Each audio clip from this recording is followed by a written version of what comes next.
9, 10, 11, 12. മൊത്തം 15 പേരുണ്ട്. എന്നിട്ട് ദിവസം ഇടുന്നതോ 12 മുട്ട. തവിടും പിണ്ണാക്കും വെട്ടി വിഴുങ്ങുമ്പോ ആർക്കും ഒരു പിശുക്കും ഇല്ലല്ലോ. അല്ല, എന്തിനാ നിന്നൊക്കെ പറയുന്നേ? ആ അറവുകാരൻ ചെറിയാൻ 1ക്ക് 25 രൂപ വെച്ച് വില പറഞ്ഞതാ. അപ്പൊ ഞാൻ ഊഹൂന്ന് മൂളിയതാ. നിനക്കൊക്കെ അത്ര വളായത്. ദേ ചീത്ത പറയുമ്പോ തിരിച്ചു ചീത്ത പറഞ്ഞാണ്ടല്ലോ. എനിക്കൊന്നും മനസ്സിലാവില്ലെന്ന് കരുതരുത്. ആ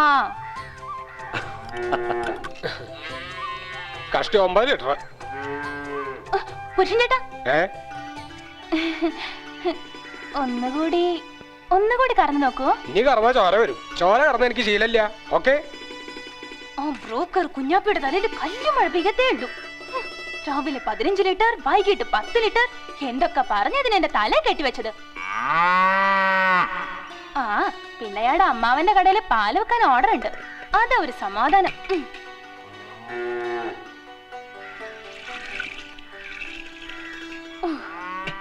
ഇപ്പൊ ആശ്വാസായി. അയാളുടെ അമ്മാവന്റെ കടയിലേക്കുള്ള പാലായി.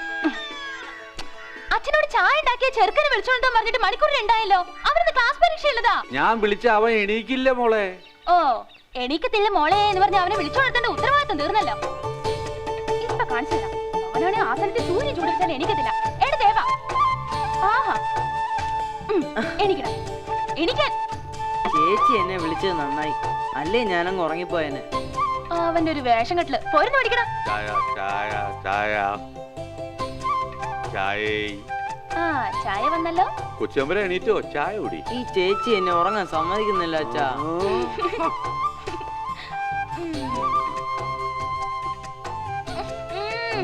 അച്ഛൻ ഇന്നും പാലും പഞ്ചസാരയും ചായപ്പൊടി ഒന്നിച്ചിട്ട് തിളപ്പിച്ചല്ലേ? എളുപ്പമുണ്ടല്ലോ. പക്ഷെ കുടിക്കാൻ സ്വാദ് വേണ്ടേ അച്ഛാ? അയ്യോ, പശുവിനെ അയച്ചുവിടെ മറന്നു.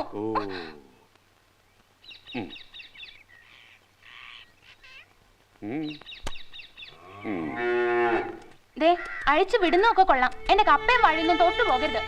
വല്ലോം തരണേ അപ്പുറത്തെ പഞ്ഞിക്കാരന്റെ പറമ്പിൽ പോയി തിന്നോളണം കേട്ടോ. മോളെ, നീ എന്നും പശുവിനെയും കോഴിയും വെല്ലവന്റെ പറമ്പ് തള്ളി വിടരുത്. എന്നാലേ എന്റെ പശുവിന്റെ മേയൻ അച്ഛൻ സ്വന്തമായി കുറെ പറമ്പിങ് വാങ്ങിത്താ. എടി, ആ പഞ്ഞിക്കാരനെങ്ങാനും ലീവില് വന്നാ നിന്റെ പശുവിന്റെയും കിടാവിന്റെയും എല്ല് ബാക്കി കിട്ടില്ല. 10-12 വർഷമായിട്ട് പട്ടാളത്തുനിന്ന് ലീവ് കിട്ടാത്ത ആളാ. പറമ്പി പശുകറി എന്ന് പറഞ്ഞ ഉടൻ ലീവ് കിട്ടാ. നീ ധൈര്യമായി പോയി മേഞ്ഞോടി. മര്യാദക്ക് പോയിരുന്നു പഠിച്ചോ, അല്ലെങ്കിൽ അവളെ ചീത്ത കേൾക്കും. പറഞ്ഞില്ലാന്ന് വേണ്ട. എന്റെ കാര്യം വിടും. അച്ഛന് ചീത്ത കിട്ടാ നോക്കിയാ മതി. ഓ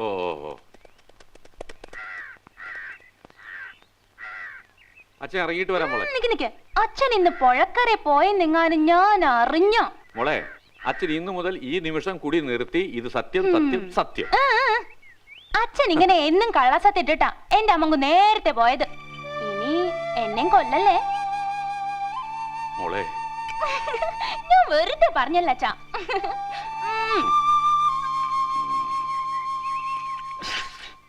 സ്കൂളിൽ കൊണ്ടുവരാനുള്ള മുട്ട പൊരിച്ചിട്ടില്ലേ ചേച്ചി? പരീക്ഷ തോറ്റിട്ട് ഇങ്ങ് വാടാ. മുട്ട ഞാൻ പൊരിക്കുന്നുണ്ട്. ആ പിന്നെ വൈകിട്ട് സ്കൂളിൽ വിട്ട കാള കളിച്ച് നടന്നേക്കരുത്. നമുക്ക് ചന്തയിൽ പോകാനുള്ളതാ.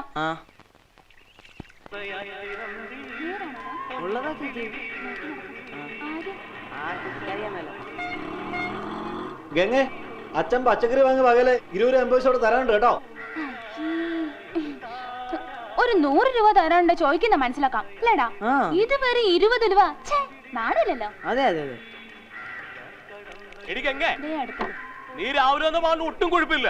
ചായ കുടിച്ചാടും കൂടെ എന്നെയാ ചീത്ത പറയണം. നല്ല കൊഴുപ്പുള്ള പാല് വേണേ അത് ഞാൻ തരാം. പക്ഷെ പാലില് മണ്ണര ഇട്ടെന്നിരിക്കും. ഇതിപ്പോ കൊഴുപ്പില്ലെങ്കിൽ എന്താ, നല്ല ശുദ്ധമായ പാലല്ലേ അല്ലേടാ. കച്ചവടമൊക്കെ എങ്ങനെയുണ്ട് രാഘവേട്ടാ? ഓ നഷ്ടോ മോളെ. അളവും തൂക്കൊന്നും പിടിയില്ലാത്തവരെ ആ പണി ഏൽപ്പിച്ച അങ്ങനെ ഇരിക്കും. 25 മുട്ടയുണ്ട്. 25-ന് 1.50 വെച്ച് 37 രൂപ 50 പൈസ. എങ്ങെടുത്തോ മോളെ? മുട്ടക്ക് ഇപ്പൊ 1.40 ഉള്ളൂ. മാർക്കറ്റൊക്കെ ഇടിവാ. ദിവസം മാർക്കറ്റ് ഇടിയ മുട്ട എന്താ സ്വർണ്ണോ അതോ വെള്ളിയോ? എന്നാ 1.45 വെച്ച് തരാം. ഇവിടെ വേറെയും കുറെ കടയുണ്ട് കേട്ടോ. തട്ടിക്കളയാറായില്ലേ ഇതിന്? കേക്കട്ടെ. മോളെ 37 രൂപ.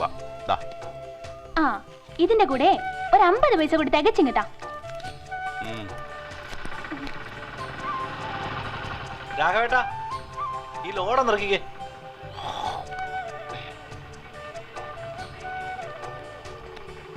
ഗംഗ ഇതുവരെ മറുപടി ഒന്നും പറഞ്ഞില്ല. ഞാൻ പറഞ്ഞല്ലോ, ഞാനിപ്പോ ഒരു വീടിന്റെ അമ്മയാ.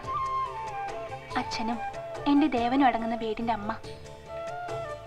എന്നെ സ്നേഹിക്കുന്ന പോലെ അവരെ സ്നേഹിക്കുന്ന ഒരാൾ എവിടെയെങ്കിലും ഉണ്ടെങ്കിൽ അയാളെ ഞാൻ സ്നേഹിക്കും, കേട്ടു. അതിനപ്പുറം ജീവിതത്തെക്കുറിച്ച് ഒന്നും ഞാൻ ആലോചിക്കുന്നില്ല. ഗംഗെ, എനിക്കതിന് കഴിയില്ലെന്നാണോ നീ വിചാരിക്കുന്നത്? എങ്കിൽ വീട്ടിൽ വരൂ, അച്ഛനോട് സംസാരിക്കൂ. അല്ലാതെ പ്രേമിച്ച് നടക്കാനൊന്നും ഗംഗ കിട്ടില്ല. അച്ഛനെയും ദേവനെയും വേദനിപ്പിക്കുന്ന ഒന്നും ഞാൻ ചെയ്യില്ല. ചേച്ചി പോവാം, വാ. ചേച്ചി എന്താടാ?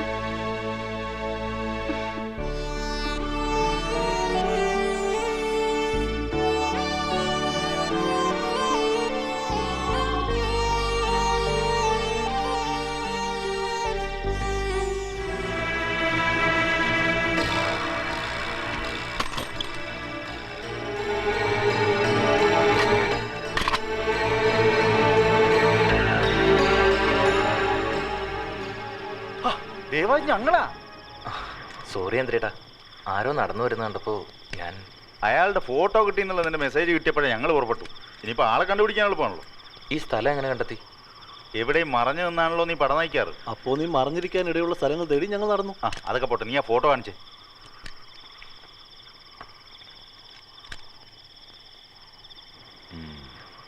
ആള് കേട്ടതിനേക്കാൾ കരുത്തനാ, കൂർമ്മ ബുദ്ധിയാ. ഒറ്റ നോട്ടത്തിൽ തന്നെ അറിയാം.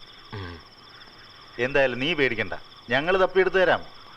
ഒന്നുമില്ല, ഇട്ടാവട്ട വില്ലേജ് തപ്പിയാൽ മതിയല്ലോ. അല്ലാതെ നമ്മുടെ സിറ്റിയിലെ പോലെ. ഇവിടെ വന്നപ്പോ മുതൽ എന്തോ ഒന്നും അത്ര എളുപ്പമല്ലെന്നൊരു തോന്നൽ. ഇയാള് വീട് വിറ്റെങ്ങോ പോയെന്നറിയാം, പിന്നെ ഒന്നും എനിക്കറിയില്ല. വീട് ആർക്കാ കൊടുത്തത്? അതാ തെക്കൻ കടലിൽ ചെട്ടിയാർക്കാ. ആദ്യകാലം അയാളോ വീട്ടിൽ താമസിച്ചില്ല. ഈ ചെട്ടിയാരിപ്പോ അവിടെ ഉണ്ട്. എന്തിനിപ്പോ ചെട്ടിയാരെ അന്വേഷിക്കണേ? അത് പറഞ്ഞാ നിനക്ക് മനസ്സിലാവില്ല.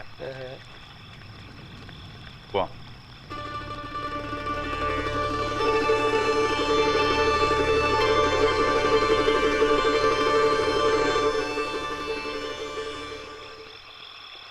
എല്ലാവർക്കും കള്ള് മേടിച്ചു കൊടുത്തത് മിച്ചം. ഇനിയിപ്പോ നമ്മൾ അടുത്ത ഗ്രാമങ്ങളിൽ കൂടെ നോക്കണോ? ആരാ ആരാന്ന്?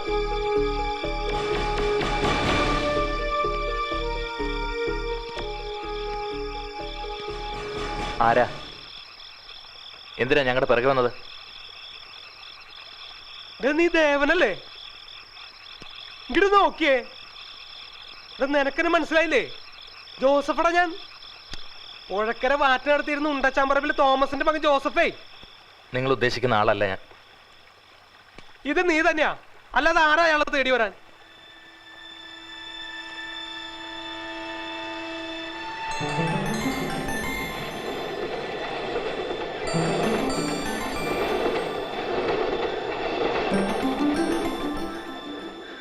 ചേച്ചി ചേച്ചിയേ ചേച്ചി. എന്താടാ? ആ, ഞാൻ ചേച്ചിക്ക് വലിയ സന്തോഷാവുന്ന ഒരു കാര്യം പറയാനാ ഓടിയത്. അതെന്ത് കാര്യാടാ? ആ, അച്ഛൻ ചേച്ചി പറഞ്ഞ എല്ലാ സാധനങ്ങളും മറക്കാതെ വാങ്ങിക്കൊണ്ടുവരുന്നുണ്ട്. ഒരു തുള്ളി പോലും കുടിച്ചിട്ടില്ല. ഇപ്പൊ മനസ്സിലായല്ലേ എന്റെ അച്ഛനും എന്നെ നല്ല പേടിയുണ്ടെന്ന്? ഇപ്പോഴാ ചേച്ചി എനിക്കത് മനസ്സിലായത്. ദാ നോക്ക്. ദമയന്തി പോയാലും നളന് ജീവിക്കാതിരിക്കാൻ പറ്റുമോ?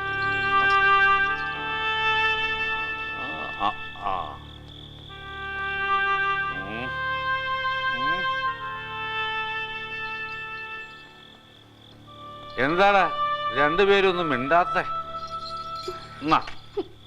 അരി സാധനങ്ങൾ എവിടെ? അരിയും സാധനങ്ങൾ വാങ്ങാൻ കാശ് വേണ്ടേ? കടം തരാൻ നിന്റെ അപ്പനിരിക്കണ കടയിൽ. കാശല്ലേ അച്ഛന്റെ കൈ തന്നയച്ചത്? അത് അത് പോയില്ലടി. അതെങ്ങനെ പോയി? അതൊരു കഥയാടി, കേട്ടാ നീ കരഞ്ഞു പോകും. ഇത്രയും പ്രായമായിട്ട് നിന്റെ അച്ഛൻ കരഞ്ഞു പോയി. അതെന്ത് സംഭവം അച്ഛാ? ആ എടാ മോനെ, അരിയും സാധനങ്ങളും വാങ്ങാൻ വേണ്ടി ഞാൻ കേശവൻ നായരുടെ കടയിൽ പോയി. അരിയും സാധനങ്ങളും വാങ്ങാൻ വേണ്ടി ഞാൻ കേശവൻ നായരുടെ കടയിൽ പോയി. അപ്പോഴാ അറിയുന്നത് കേശവൻ നായരുടെ ഭാര്യ കടയിൽ സാധനങ്ങൾ എടുത്തു കൊടുക്കാൻ നിൽക്കുന്ന സുബ്രഹ്മണ്യന്റെ കൂടെ ഒളിച്ചോടി പോയിന്ന്. പിന്നെ ഞാനും കേശവൻ നായരും കൂടി സുബ്രഹ്മണ്യനെ തപ്പായിറങ്ങി. അപ്പോഴാ പുഴക്കര നിന്ന വേലപ്പൻ പറഞ്ഞത് അവർ രണ്ടുപേരും കൂടി മദിരാശിക്ക് തീവണ്ടി പിടിച്ചെന്ന്. കേട്ടിട്ട് എൻ്റെ ചങ്ക് പൊട്ടിപ്പോയി. പിന്നെ ഒന്നും ആലോചിച്ചില്ല. അരി നാളെ ആയാലും മേടിക്കാലോ. ഭാര്യ പോയാലുള്ള വിഷമം തീർത്താ തീരുവോ? എത്ര സന്തോഷായിട്ടാന്നറിയോ കേശവനാര് വീട്ടിൽ പോയത്. അരി നാളെ വാങ്ങിക്കാലോ. കഴിഞ്ഞ ആഴ്ചയിൽ ഇതേ കേശവനാരുടെ ഭാര്യയല്ലേ ഒളിച്ചോടി പോയത്? അങ്ങനെ സംഭവിച്ചോ? അങ്ങനെയാണോടാ? അച്ഛാ, ആ, ഞാനൊന്നും പറയുന്നില്ല.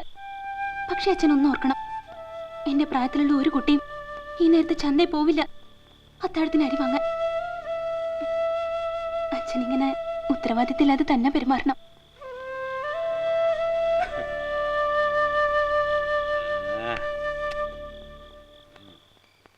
രാമ രാമ രാമ രാമ രാമ രാമ പാഹിമ രാമപാദം ചേരണേ മുകുന്ദ രാമ പാഹിമ രാമ രാമ രാമ രാമ രാമ രാമ പാഹിമ രാമപാദം ചേരണേ മുകുന്ദ രാമ പാഹിമ രാമ രാമ രാമ അച്ഛൻ എന്തിനാ പിണങ്ങിയിരിക്കുന്നേ?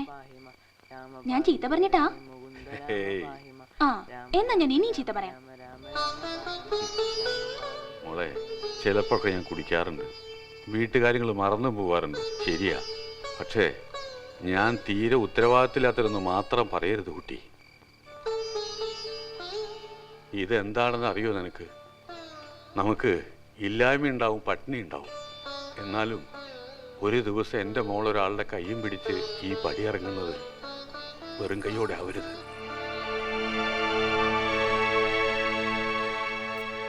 മോള് പോലും അറിയാതെ അന്നന്നത്തെ അധ്വാനത്തിൽ നിന്ന് മാറ്റി വെച്ച തുക കൊണ്ട് വാങ്ങിയതാ അച്ഛൻ. ആ, ഇവനെ കുറിച്ച് എനിക്ക് പേടിയില്ല, നീ പൊന്നുപോലെ നോക്കുന്ന അച്ഛൻ അറിയാം. ചേച്ചി സമയായിട്ടോ. ആര് വന്നില്ലേലും സമയത്ത് തിരുവാതിര കളി തുടങ്ങുന്ന അനിത പറഞ്ഞിട്ടുണ്ട്. അവന്റെ ഒരു അനിത. അച്ഛൻ ഇത്തിരി കഞ്ഞു കുടിക്കട്ടെ മോളെ, മോള് പോയിട്ട് ഒരുങ്ങിക്കോളൂ. അച്ഛാ, എന്താ മോളെ? അല്ല, ഇന്ന് തിരുവാതിരയല്ലേ? അതെ. അച്ഛൻ വേണേ ഒന്ന് മിനിങ്ങിക്കോട്ടോ.